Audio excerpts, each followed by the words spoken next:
Hey, hello friends. Welcome to our channel SAP and ABAP Link Support. Today we will see about the underlying database table for each and every node. For example, if you see here, I am under the node sales and distribution, sales documents, sales document header. So here, for example, I am trying to define one new sales document type. Right. So we do the configuration. After that, it will be getting updated in the backend database table. So how to understand the underlying database table for each and every node.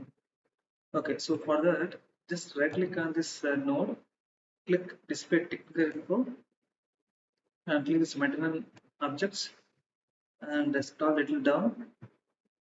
You see here the customizing option, that is view, maintenance view, right?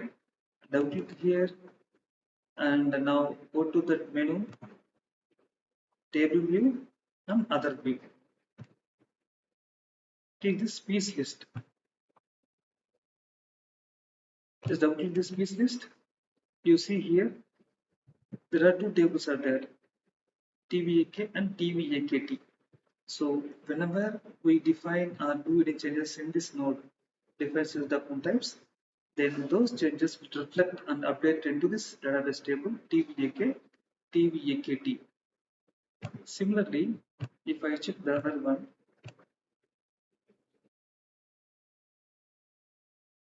the other one is define number range per sales document.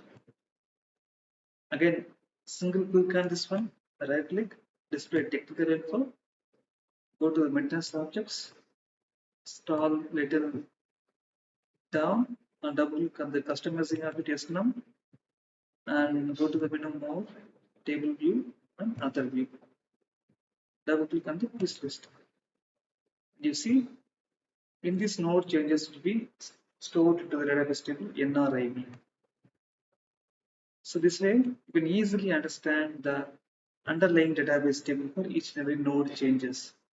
And it will be very helpful when we try to define or develop any logic, right? Fine then. That's it from this video, guys. We can catch up in the next video. Bye for now.